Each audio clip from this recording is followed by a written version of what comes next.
சிறுகடிக்க ஆசை இன்றைக்கி எபிசோடில் பார்த்தீங்க அப்படின்னா விஜயாவுக்கு மனோஜோட டிவோர்ஸ் கேஸை விசாரிக்கிற அந்த வக்கீல் ஃபோன் பண்ணுறாங்க. ஃபோன் பண்ணி இது மாதிரி மனோஜும் ரோஹிணியும் ஷோரூமில் ஒன்றா உட்காந்து பேசிகிட்டு இருக்காங்க. நம்ம வந்து அந்த கேஸை சீக்கிரமாக முடிச்சிடலாமே அப்படின்ற மாதிரி போட்டு கொடுத்துட்டாங்க. இதனால் விஜயா அப்போது செம்மையாக கடுப்பாகிட்டு நேராக ஷோரூமுக்கு போனாங்க. ஸோ செம்ம கடுப்பில் ஷோரூமுக்கு போன விஜயா ரோஹிணி எப்போ இங்கே வந்தா அப்படின்னு மனோஜை கேட்குறாங்க.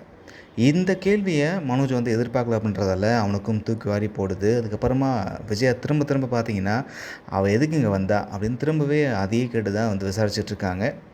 அந்த நேரத்தில் பக்கத்தில் அந்த மொட்டை இருக்கான்ல சந்தோஷ், அவன் வந்து இந்த விஷயத்தெல்லாம் சரி ஓகே புரிஞ்சுக்கிட்டு அவள் வந்து இங்கே எலி பிடிக்க தான் வந்தா அப்படின்ற மாதிரி விஷயத்தை வந்து மாற்றி எப்படியாச்சும் காப்பாற்றலாம் அப்படின்னு முயற்சி பண்ணுறான். அதோட எலி பிடிக்கிறதுக்கு ரோஹிணி வந்து ஒரு பூனையை வந்து வாங்கிட்டு வந்தா.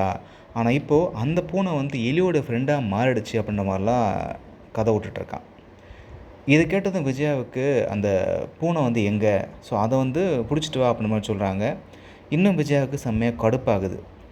அவள் கொண்டு வந்த எந்த பொருளும் இங்கே இருக்கக்கூடாது, உடனே அந்த அந்த பூனையை வெளியே கொண்டு போ அப்படின்ற மாதிரி சத்தம் போடுறாங்க.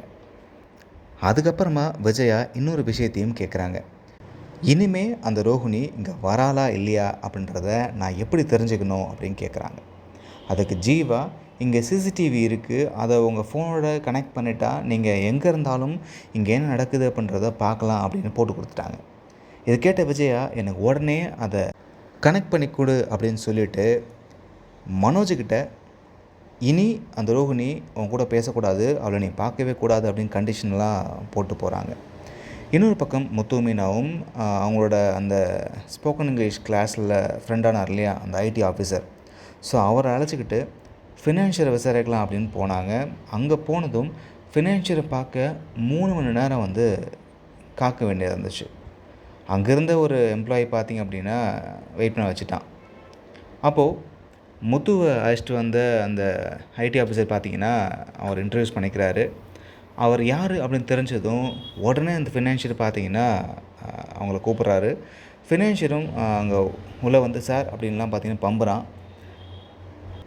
அவங்க உள்ளே போனதும் அந்த ஐடி ஆஃபீஸர் பார்த்திங்க அப்படின்னா இவங்க வீட்டை நீங்கள் திருப்பி எடுக்கிறதுக்கு ஏன் அவகாசம் கொடுக்காம உடனே எதுக்காக என்ன காரணத்துக்காக நீங்கள் நோட்டீஸ் வந்து அனுப்பி ஜப்தி பண்ணீங்க அப்படின்ற மாதிரி கேட்குறாரு. அந்த ஃபினான்ஷியரும் ஆரம்பத்தில் எதுவும் பேசாமல் அமைதியாக இருந்தாலும் அதுக்கப்புறம் அந்த ஐடி ஆஃபீஸர் பார்த்திங்கன்னா நீங்கள் பதில் சொல்லலைன்னா என் டீமோடு வந்து உங்கள் ஆஃபீஸில் ஐடி ரைடு வந்து நடத்துவேன்னு நம்ம மிரட்டினதும் ஆடி போன அந்த ஃபினான்ஷியர் பயந்து போயிட்டு உண்மையை சொல்லிட்டான்.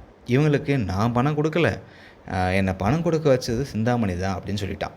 அதுக்கப்புறமா அந்த ஐடி ஆஃபீஸர் பார்த்திங்கன்னா அவங்க ஏன் உங்கள் மூலமாக வந்து பணம் கொடுத்தாங்க அப்படின்னு கேட்க அதுக்கு ஃபினான்ஷியர் கொஞ்சம் கதையை பார்த்திங்கன்னா மாற்றி சொல்கிறான். விஜயா வந்து சிந்தாமணியோட ஃப்ரெண்டு அப்படின்றதால நேரடியாக பணம் கொடுத்தா அதை திருப்பி வாங்க முடியாது அப்படின்றதால தான் என் மூலமாக கொடுத்தாங்க அப்படின்னு சொல்கிறாங்க. அதுக்கப்புறமா அந்த அதிகாரியும் சரி ஓகே நீ சிந்தாமணிக்கு ஃபோன் பண்ணி பேசு அப்படின்னு சொல்கிறாரு. ஃபோனில் பேசும்போதும் சிந்தாமணி பார்த்திங்கன்னா ரொம்ப தெளிவாக திமுறாக பார்த்திங்கன்னா எனக்கு எந்த பயமும் கிடையாது, யார் வேணாலும் வரட்டும், என்கிட்ட எல்லா டாக்குமெண்ட்டும் கரெக்டாக இருக்குது அப்படின்னு சொல்ல இப்போது பணம் திரும்ப வந்தால் நான் அந்த விஜயாட்ட வீட்டில் வந்து சீலை எடுக்கிறத ஒத்துக்கிறேன் அப்படின்ற மாதிரி சிந்தாமணி சொல்லிட்டாங்க. இப்போது இதெல்லாம் கேட்ட அந்த ஐடி அதிகாரி என்ன சொல்கிறார் அப்படின்னா முத்துவை தனியாக கூப்பிட்டு சிந்தாமணிக்கிட்ட எல்லா டாக்குமெண்ட்டும் கரெக்டாக இருக்குது அப்படின்றதால தான் அவங்க வந்து இவ்வளோ திமிராக தெளிவாக பேசிகிட்ருக்காங்க. அதனால் நாம் எங்கள் வழியில் போனால் சரிப்பட்டு வராது, அவங்கக்கிட்ட இருக்கிற அவங்க பத்திரத்தை வாங்கிறதுக்கு வேறு பிளான் போடணும் அப்படின்னு சொல்கிறாங்க. முத்துவும் சரி அப்படின்னு சொல்லிட்டு நான் வேறு பிளான் யோசிக்கிறேன் அப்படின்ற மாதிரி சொல்கிறாங்க. இதோடு தான் இன்றைக்கி எபிசோட் முடிஞ்சிருக்கு.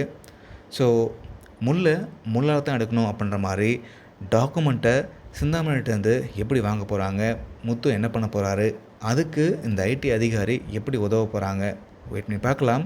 உங்களோட கருத்துக்களை கமெண்ட்டில் பதிவு பண்ணுங்கள். இந்த வீடியோ பிடிச்சிருந்தா லைக் பண்ணுங்கள்.